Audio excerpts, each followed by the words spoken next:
Shalom, selamat pagi jemaat Tuhan. Tetap semangat, tetap kuat. Ada kasih karunia yang tidak pernah meninggalkan kita. Bahkan setiap pagi, kasih karunia Tuhan selalu baru dan baru untuk kita semua. Mari kita tetap membaca renungan 1 tahun kita dari kitab Yosua pasal 3 ayat 1 sampai pasal 4 ayat 24. Jadi kalau saudara kemarin ketinggalan baca kitab Yosua, karena itu kita baca harusnya hari Minggu. Jadi boleh juga dibaca dari pasal 1 kitab Yosua ini sampai pasal 4 ayat 24. Kisah Rasul pasal 14 ayat 7 sampai ayat 35. Dan Mazmur pasal 80 ayat 2 sampai ayat 20. Dan kita membaca hikmat Tuhan dari kitab Amsal pasal 12 ayat 27 sampai ayat yang ke-28. Kita masih belajar tentang bagaimana takut akan Tuhan di dalam prinsip pemberian atau persembahan kita kepada Tuhan. Karena Tuhan memberikan tata cara bagaimana kita mengekspresikan takut akan Tuhan. Kita sudah belajar tentang bagaimana pola-pola hidup kita sebagai umat Tuhan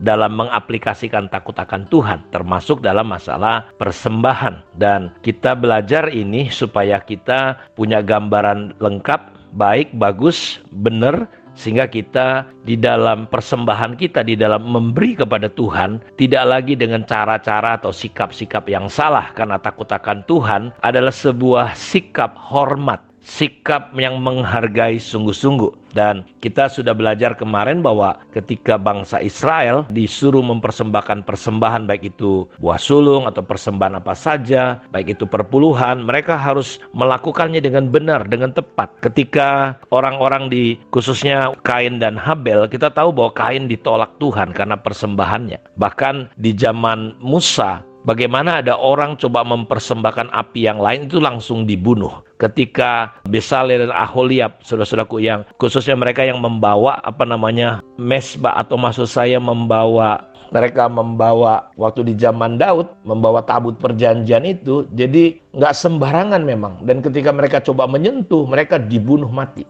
Itu luar biasa sekali. Bahkan ketika Saul ingin mempersembahkan korban, dari persembahan-persembahan itu maksudnya baik, tapi di mata Tuhan salah. Kenapa? Karena dalam memberi itu ada prinsip-prinsip yang kita harus mengerti. Karena itu di sini kita melihat dalam kitab Maleakhi pasal yang ketiga khususnya, judulnya pembayaran persembahan perpuluhan menyenangkan hati Allah. Bahwasanya aku Tuhan tidak berubah dan kamu Bani Yakub tidak akan lenyap. Sejak zaman nenek moyang kamu telah menyimpang dari ketetapanku dan tidak memeliharanya. Jadi ini perlu dipelihara. Dan orang Israel pada waktu itu, umat Tuhan, menyimpang, tidak memelihara apa yang Tuhan ajarkan. Kembalilah kepadaku. Jadi masalah persembahan ini bisa membuat umat Tuhan kita ini terpisah dengan Allah. Jadi jangan anggap sepele. Banyak orang kelihatan begitu luar biasa secara aktivitas religiusnya, kekristenannya, tapi sebenarnya dia jauh, dia nggak nyambung dengan Tuhan. Karena di dalam masalah persembahannya, pemberiannya, dia tidak disertai dengan takut akan Tuhan, mengikuti ketetapan-ketetapan Tuhan. Dan Tuhan berkata, kembali kepadaku, maka aku akan kembali kepadamu. Firman Tuhan semesta alam. Tetapi kamu berkata, caranya bagaimana kami harus kembali? Mereka nggak ngerti. Jadi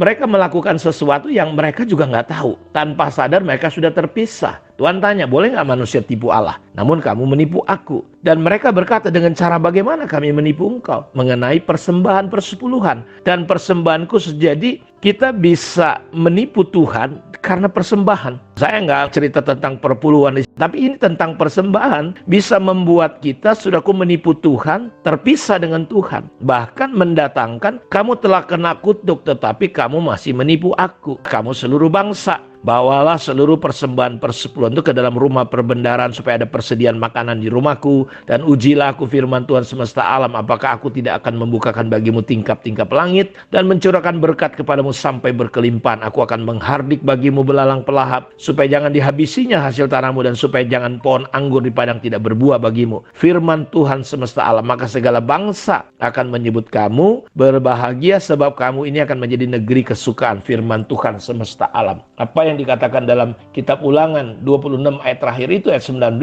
kamu akan menjadi apa? Kepujian. Tuhan akan mengangkat ketika kita melakukan koridor prinsip persembahan dengan benar. Tuhan akan mengangkat kita tinggi-tinggi di atas segala bangsa di bumi. Ini luar biasa. Sampai orang-orang menyebut kita kesukaan. Orang akan menyebut kita berbahagia karena kita akan menjadi seperti sebuah kota yang menyenangkan. Karena itu kita belajar ingin mempraktekkan prinsip-prinsip pemberian ini dengan benar. Jadi kita kalau memberi, saudara-saudara, kita tahu kan anak muda yang kaya itu karena masalah pemberian dia terhalang mengalami kehidupan bersama Tuhan. Ketika ada orang memberi antara orang kaya dengan orang yang miskin, janda itu memberi dari kekurangannya, tapi orang itu memberi dari kelebihannya, bukan dari banyak. Jadi jelas pemberian itu bukan masalah jumlah, pemberian itu bukan masalah pemberiannya itu sendiri, tetapi pemberian itu sebenarnya mewakili sikap kita bagaimana kepada Tuhan. Apakah kita takut akan Tuhan? Karena itu ketika saudara memberi bukan dari yang sudah ada, tetapi yang dikhususkan untuk Tuhan. Jadi kita dalam memberi harus benar prinsipnya. Jadi orang kaya itu memberi dari kelimpahannya. Dengan kata lain bahwa dia memiliki uang yang banyak. Tetapi janda itu saudaraku benar-benar menyisihkan yang dimilikinya untuk hidupnya. Dia memberi, dan ini merupakan pergumulan di antara berhitung dan beriman, di antara logika dan iman. Kalau kita diberkati dengan kekayaan, lalu terkadang kita juga sombong, memberinya dengan sikap sombong, ingin ngatur, ingin ini, segala macam. Kita nggak takut akan Tuhan. Kita memberi bukan karena kelimpahan, tetapi kita persiapkan, kita beri dari kekurangan. Dan itulah persembahan yang berkenan kepada Tuhan, dilakukan dengan iman. Seperti janda di Sarpat itu. Saya suka bilang begini, kalau kita butuh uang, jalan keluarnya bukan cari uang, jalan keluarnya cari Tuhan. Praktekkan prinsip-prinsip kebenaran Tuhan. Banyak orang coba menutupi kebutuhannya dengan mencari uang, karena dia pikir dengan mencari uang itu bisa memenuhi kebutuhannya. Saya beritahu itu nggak jalan keluar. Kita semua membutuhkan uang, tapi jalan keluarnya adalah cari Tuhan. Terapkan prinsip-prinsip Tuhan dalam hidup kita. Saudara akan melihat bagaimana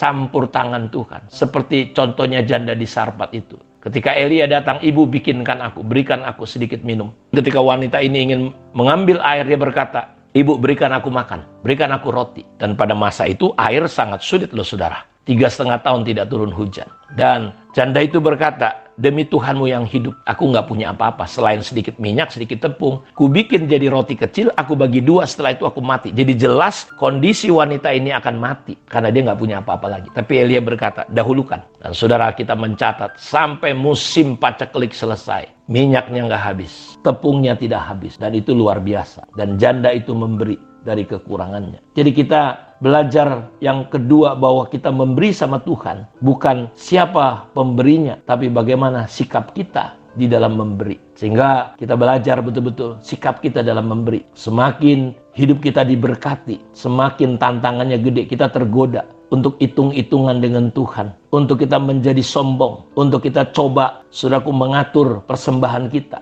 Jadi hati kita ini melekat kepada siapa sebenarnya? Kepada uang yang kita dapatkan dengan susah payah, atau kepada Tuhan yang memberkati kita dengan berkelimpahan? Apakah saudara memberi persembahan dengan tulus? Dan bagaimana tanggapan kita ketika seorang mengatakan tidak apa-apa, mempersembahkan sedikit asalkan dengan tulus, padahal yang dimiliki cukup berlimpah? Apa yang sebenarnya membuat kita takut memberi? Sebenarnya karena kita memiliki. Kalau saudara bisa melepaskan hati saudara, makanya orang yang ingin kaya, ingin memiliki kekayaan, saudara, dia jatuh dalam berbagai-bagai pencobaan. Karena itu saya mau ajak saudara semua bahwa kita perlu belajar memiliki sikap hati yang benar. Jadi bukan siapa pemberinya, tapi bagaimana sikap dalam memberi. Yang ketiga, mempersembahkan kepada Tuhan adalah bukti hidup takut akan Tuhan, ketaatan kita. Jadi dalam bacaan-bacaan kita, saudara-saudaraku, di Alkitab kemarin, bahwa kita tahu bahwa takut akan Tuhan ekspresinya adalah kita mempraktekkan. Dan ketika kita takut akan Tuhan, ketika kita memberi dengan ketaatan, itulah sebenarnya ekspresi takut akan Tuhan. Jadi jangan pernah kita takut, saudara-saudaraku, karena Tuhan adalah pemelihara hidup kita. Dan ayat ini berkata Tuhan akan memberkati kita dengan berkelimpahan. Kiranya Tuhan memberkati kita, biarlah takut akan Tuhan dalam mempersembahkan persembahan kepada Tuhan bisa menolong kita dengan benar, sehingga kita bisa menjadi negeri kesukaan Tuhan, ternama, terpuji, termulia, karena Tuhan mengangkat kita. Mari kita berdoa. Bapa, terima kasih, biarlah kebenaran firman-Mu memerdekakan kami semua. Diberkatilah umat-Mu dimanapun mereka berada. Terima kasih dalam nama Yesus Kristus. Kemurahan anugerah Tuhan kami terima di dalam nama Yesus. Amin. Tuhan memberkati kita semua. Shalom.